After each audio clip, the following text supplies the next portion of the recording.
বর্ষিয়ান রাজনীতিবিদ মির্জা আব্বাস অসুস্থ এবং সিরিয়াসলি অসুস্থ।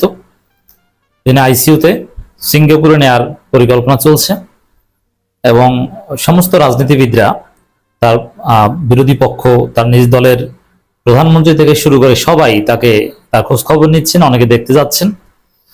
অবস্থা বেশি একটা ভালো নয়, ক্রিটিক্যাল মনে হচ্ছে, কিন্তু এটা নিয়ে আবার নোংরা রাজনীতি চলছে। অনেকে, এমনকি বিশিষ্ট কথিত রাজনীতিবিদ, বিএনপি অ্যাক্টিভিস্টরা এবং বামপন্থীরা, তারা ন্যারেটিভ নির্মাণ করছে যে নাসিরউদ্দিন পাটোয়ারী ক্রমাগতভাবে মির্জা আব্বাসকে ইরিটেট করছেন, ডিস্টার্ব করছেন, তার ফলে আজকে মির্জা আব্বাসের এই অবস্থা হয়েছে। এর মানে মির্জা আব্বাসের এই অবস্থার জন্য নাসিরউদ্দিন পাটোয়ারী দায়ী। কারা এটা সরাচ্ছেন, এর ভিত্তি কি বা এই বিষয়টা কি? দর্শক, একজন মানুষ অসুস্থ, আমাদের মিনিমাম রেসপেক্ট থাকা দরকার। যেমন দেখেন, আমরা তারেক রহমানের প্রচন্ড সমালোচনা করি এবং করব, but at the same time তাকে মাননীয় প্রধানমন্ত্রী বলি এবং তার ভালো কাজের অ্যাপ্রিসিয়েট করি। মির্জা আব্বাসের সমালোচনা করব, জীবিত থাকলেও করব, আল্লাহর ডাকে সাড়া দিয়ে পরপারে চলে গেলেও করব। কিন্তু এই অসুস্থতার সময় তার জন্য দোয়া করা, তার পাশে দাঁড়ানো, এটা আমাদের ন্যূনতম মানবিক দায়িত্ব এবং তার প্রতি একদম সর্বনিম্ন হিউম্যান রেসপেক্টের অংশ। এটা যারা দেখাতে পারবে না তারা ব্যর্থ, তারা অসভ্য, আনসিভিলাইজড, বর্বর। রাজনীতিতে পক্ষে বিপক্ষে কথাবার্তা থাকবে, সমালোচনা থাকবে, কিন্তু একদম মৌলিক জায়গায় রেসপেক্ট থাকতে হবে। এটা কিন্তু আছে। দেখেন, এই যে বিএনপি জামাত একে অপরকে, জামাতকে রাজাকার বলে এখনো বিএনপির লোকজন, আরো কত কিছু বলে। তারেক রহমান জামাতকে গুপ্ত বলে এবং জামাতের আমির তারেক রহমানকে বসন্তের কোকিল, আরো অনেক কিছু বলেছে। সাদিক কায়েম অত্যন্ত কঠোর ভাষায় তারেক রহমানের সমালোচনা করেছেন, কিন্তু যখন সাদিক কায়েমের সাথে তারেক রহমান দেখা হয়েছে তখন জড়িয়ে ধরেছেন। এবং আমির জামাত এবং তারেক রহমান কত সুন্দর সম্পর্ক, দেখেছেন না? তো এই যে বিষয়টা, এটা আসলে উচ্চ পর্যায়ের লোকজন বুঝে, কিন্তু বুঝে না কিছু স্যাস্তারা। যেমন আমাদের সাথেও যে আচরণ, আমরা সোশ্যাল মিডিয়ায় কথা বলি, মিডিয়ায় কথা বলি, তা কিছু গ্রামীণ স্যাস্ত্রা আছে, এরা আমাদেরকে গালি দেয়, অশিক্ষিত, মূর্খ। কিন্তু আমরা বিএনপির উচ্চ পর্যায়ের সাথে যে কত সুসম্পর্ক মেনটেন করি, একসাথে খাই, আড্ডা দিই, এটা আরো বোঝে না। আমি ছাত্র দলের প্রচন্ড একজন সমালোচক, আর ছাত্র দলের ঢাকা বিশ্ববিদ্যালয়ের সভাপতি থেকে শুরু করে ছাত্র দলের সিনিয়র নেতৃবৃন্দ একটা বিরাট অংশ আমার অত্যন্ত ক্লোজ ফ্রেন্ড। দেখা হলে জড়িয়ে ধরে হাসি মুখে কথা বলি, একসাথে আড্ডা দিই, কিন্তু গ্রামের ওই স্যাস্ত্রাগুলো বোঝে না। এজন্য রাজনীতি অশিক্ষিতদের কাজ না।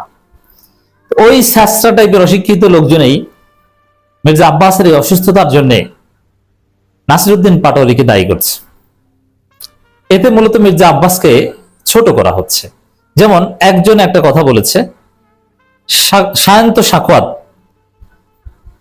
এ কিন্তু একজন ডাক্তার, বড় ডাক্তার এবং বিএনপির গুরুত্বপূর্ণ লোক, টকশো করেন, ফেসিবাদী আমলেও তিনি কথা বলেছেন।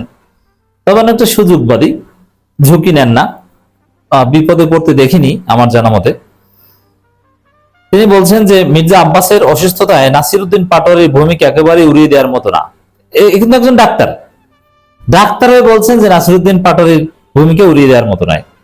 এই ছেলেটা বেয়াদবির চরম সীমা অতিক্রম করে মির্জা আব্বাসকে যেভাবে ইরিটেট করেছে, দিনের পর দিন তা সহ্য করা সত্যি কঠিন। তো এই ন্যারেটিভ আরো অনেকে প্রচার করছে। তো এর জবাবে যেটা বলতে চাই, যদি নাসিরউদ্দিন পাটোয়ারীর ইরিটেশনে মির্জা আব্বাস অসুস্থ হয়ে থাকেন, তাহলে মির্জা আব্বাসের রাজনীতি করার কোনো দরকার নেই। এটা রাজনীতি করার তার যোগ্যতাই নেই, টিকে থাকার যোগ্যতাই নেই। সামান্য নাসিরউদ্দিন পাটোয়ারীর একটু খোঁচায় যদি মানসিকভাবে বিপর্যস্ত হয়ে অসুস্থ হয়ে যায়, রাজনীতি তার জন্য ফিট না। তাহলে এই ডাক্তার সায়ন্ত বা আরো যারা পাটোয়ারীকে দোষী সাব্যস্ত করছেন, তারা মূলত মির্জা আব্বাসকে অযোগ্য হিসেবে আখ্যায়িত করছেন, যে মির্জা আব্বাসের রাজনীতি করার যোগ্যতা নাই। তারেক রহমানের দিকে তাকান, এমন কোন কুৎসা নেই যে তাকে সহ্য করতে হয়নি। কি তারেক রহমান কি মানসিকভাবে ভেঙে পড়েছে? দেশে আসার পর, বিদেশে থাকা অবস্থায় রাজনীতিবিদদের এগুলো সহ্য করতে হবে। আল্লামা দেলোয়ার হোসেন সাইদির মতো বিশ্বশ্রেষ্ঠ আলেমী দিনকে ধর্ষক পর্যন্ত বানানো হয়েছে। তিনি কি অসুস্থ হয়ে মারা গেছেন, মানে মানসিকভাবে বিপর্যস্ত হয়ে? না, এগুলো রাজনীতিবিদদের কিছু না। আল্লাহ রাসূল সাল্লাল্লাহু আলাইহি সাল্লামকে এমন ভাবে মানসিকভাবে পীড়া দেওয়া হয়েছে, মন খারাপ হয়েছে, কিন্তু কখনো ভেঙে পড়েননি। সাহসী মানুষ এ ধরনের ইরিটেশনে ভেঙে পড়ে না। নাসিরউদ্দিন পাটোয়ারী তো বাচ্চা ছেলে, তিনি যে খোঁচা দিচ্ছেন এটা তার জন্য যে তেমন কিছু না, তার প্রমাণ হচ্ছে যে শেষ পর্যন্ত যেভাবেই হোক না কেন নাসিরউদ্দিন পাটোয়ারি কিন্তু জিততে পারে নাই, মির্জা আব্বাসই জিতেছেন। যদি এরকম হতো যে না মির্জা আব্বাস হেরে গেছেন, সরকারে কোনো পদ পদবি কিছু পান নাই, টেকনোক্র্যাট কোটায়ও তারেক রহমান কিছু বানান নাই, এমপিও হতে পারেন নাই, তাহলে মানসিক বিপর্যয়ের এই প্রশ্নটা উঠতে পারত যে এই সময়ও মির্জা আব্বাস এভাবে অপ্রাসঙ্গিক হয়ে গেলেন। না, বিএনপির জন্য ভাগ্য যে বিএনপির কোন সিনিয়র নেতা, গুরুত্বপূর্ণ কোন নেতার খারাপ পরিণতি হয়নি, সবাই নির্বাচনে জিতেছে এবং ভালো কিছু পেয়েছে। হয়তোবা কাঙ্ক্ষিত মানের পদ পাননি ডক্টর মঈন খান কিংবা আলতাফ হোসেন চৌধুরী, সেলিমা রহমান, এরকম কয়েকজন আছেন কাঙ্ক্ষিত পদ পাননি, কিন্তু কিছু না কিছু পেয়েছেন এবং ওভারঅল হ্যাপি।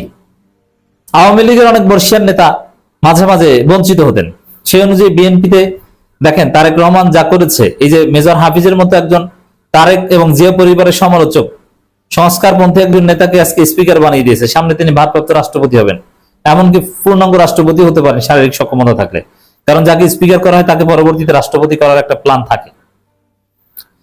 তো এই যে উদারতা, বিরল একটা প্র্যাকটিস, সেখানে মির্জা আব্বাস তো মন্ত্রী মর্যাদা উপদেষ্টা, আবার এমপিও হয়েছেন, তার যে সাম্রাজ্য সব ঠিক আছে, তাহলে মানসিকভাবে ভেঙে পড়বেন কেন? তাহলে তিনি অযোগ্য এটা বলতে চাচ্ছেন? দর্শক একটু তুলনা দিয়ে দেখেন, এনসিপি নেতৃবৃন্দ, জামাত নেতৃবৃন্দ, তাদেরকে যে পরিমাণ ইরিটেশন করা হয়, বিশেষ করে নারী নেত্রীরা। আমাদের ঢাকা বিশ্ববিদ্যালয়ের একজন ম্যাডাম আছে, অত্যন্ত সুন্দরী বনামী ম্যাডাম, এবং এনসিপির যে কয়েকজন আলোচিত নেত্রী, ডাক্তার মাহমুদা মিতু থেকে শুরু করে আরো বেশ কয়েকজন, তাদেরকে যে জঘন্য ভাষায়, নোংরা ভাষায় তাদের সমালোচনা করা হয়েছে, তাদের ছবি এডিট করে যেভাবে ছড়িয়ে দিয়েছে বিএনপির লোকজন এবং জামাত নেতৃবৃন্দ, এই যে ঝুমা ডাকসু নেত্রী, এখনো শরীফ ওসমান হাদি হত্যার সাথে জড়িয়ে নানানভাবে যে কুৎসা রটনা করা হচ্ছে জামাত এনসিপি নেতৃবৃন্দের, বিশেষ করে নারীদের, ওদের তো আত্মহত্যা করার কথা। তা আমি যদি ধরে নিই যে নাসিরউদ্দিন পাটোয়ারির খোঁচায় বা ইরিটেশনে মির্জা আব্বাস অসুস্থ, আইসিইউতে, হসপিটালে, মৃত্যুর সাথে পাঞ্জা লড়ছেন, কিংবা তাকে এখন সিঙ্গাপুর নেওয়ার পরিকল্পনা চলছে, তো এটা যদি নাসিরউদ্দিন পাটোয়ারিকে দায়ী করি, তাহলে বলবো যে এনসিপি নেতৃবৃন্দের তো আত্মহত্যা করার কথা ছিল।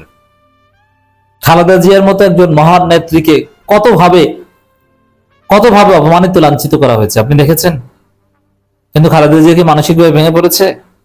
না। তো মির্জা আব্বাসের ক্ষেত্রে এটা কেন বলা হচ্ছে? মানে যে লোকগুলো বলছে ওই লোকগুলো আসলে মির্জা আব্বাসেরও শত্রু, মানে একদম নোংরা মানসিকতার, এই অসুস্থতা নিয়ে রাজনীতি করে। নাসিরউদ্দিন পাটোয়ারিতে হক কথা লড়াই পারে না পাটোয়ারির সাথে, এখন মির্জা আব্বাসের অসুস্থতার কারণে তাকে দায়ী করার চেষ্টা করছে। অন দি আদার হ্যান্ড আমরা দেখছি যে মির্জা আব্বাসের পাশে দাঁড়িয়েছেন, পক্ষে দাঁড়িয়েছেন নাসিরউদ্দিন পাটোয়ারি, দোয়া করেছেন আল্লাহর কাছে যে আল্লাহ আমার সহযোদ্ধা আব্বাস ভাইকে সুস্থ করে দাও। তো এই ধরনের নোংরা রাজনীতি বিএনপির লোকজন করছে, আমরা প্রতিবাদ জানালাম। আল্লাহ রাব্বুল আলামিন মির্জা আব্বাসকে সুস্থ করে আমাদের মধ্যে ফিরিয়ে দিক।